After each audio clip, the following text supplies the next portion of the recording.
Good morning and welcome back to my YouTube channel. So napakaganda ng umaga, Sabado, may pasok tayo ngayon. So andito na naman tayo sa workshop, nakatambay. So bago tayo mag-umpisa, magpasalamat muna tayo sa ating Diyos Ama. Thank you sa Kanya, napakaganda ng umaga natin. So naandito na naman tayo, tambay. So kaunting trivia lang, trivia. So mayroon tayo rito compressor na non-inverter. Ito, non-inverter yan. Inverter. Tapos ito naman ang compressor na inverter.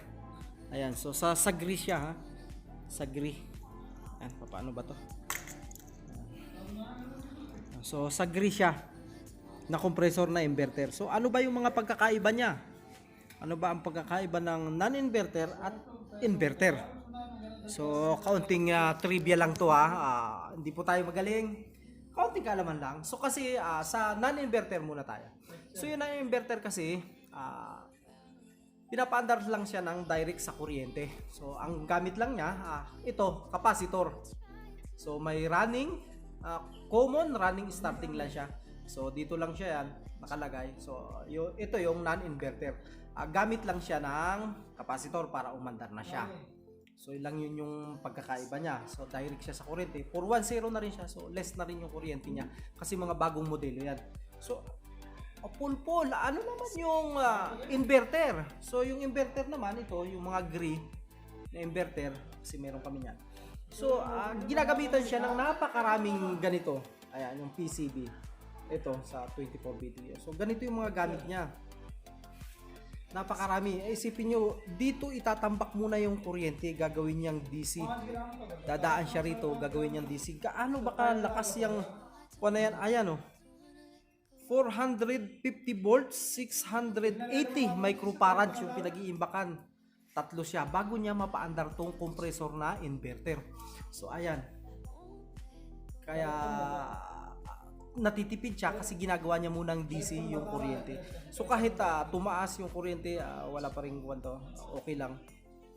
Mag-i-error naman siya kung sobrang kuwan. So ganun siya. Kaya dapat talaga sa pag-install pa lang, sa umpisa pa lang, kahit non-inverter, inverter, maayos na yung pag-i-install para wala siyang problema. Yun lang naman yung kuwan niya. So hindi mo siya madadirect katulad nitong kuwan, non-inverter. Yun yung mga pagkakaiba naman ito. So pagka nagkaroon ng problema, medyo masakit lang yung maintenance ng inverter. Hindi katulad ng non-inverter na isa lang yung PCB niya, sa indoor lang. So kaya sa mga nag-i-install, napakahirap pagka magkamali ka ng wiring dito sa inverter. Fuse agad yung mga sumasabog or naapektuhan kasi napakaraming mga maliliit siya na piyesa rito. So kung hindi ka talaga electronics, ako nga hindi ako makaayos nito eh. Pagka yung may problema, tanggal yung buo. Yun yung pagkakaiba ng inverter at non-inverter. Tipid siya sa kuryente. Oo, yung inverter maganda siya, kaso medyo mataas lang talaga yung presyo niya kasi nakakatipid ka sa kuryente. So ito namang manual na 410, bumaba na rin siya ng kuryente, hindi katulad nung yung araw na yung freon niya ay yung 22 na malalakas sa kuryente. So less na rin. So may mga nagtatanong, pulpul, ano ba yung, kung ikaw yung tatanungin, ano yung gusto mong kuan?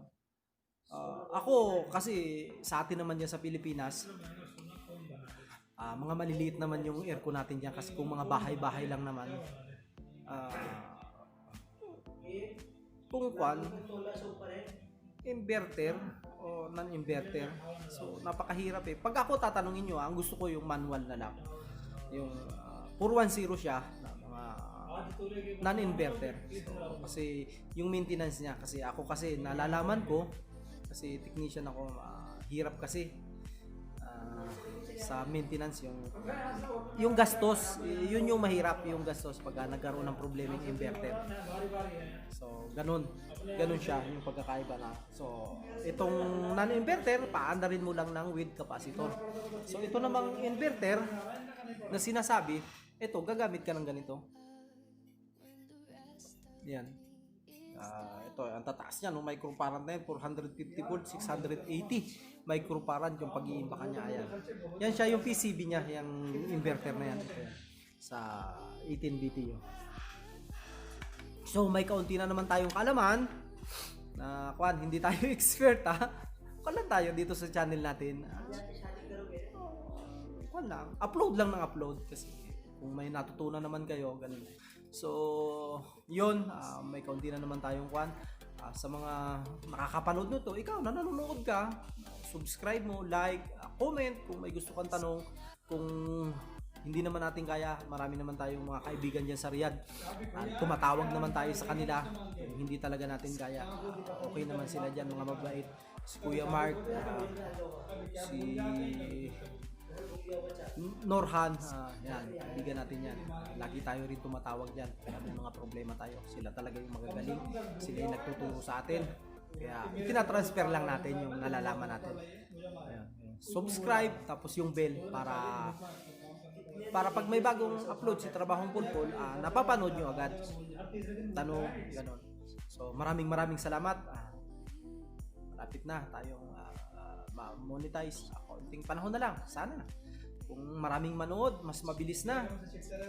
So shout out sa inyong lahat, sa mga followers ko. Thank you very much and God first.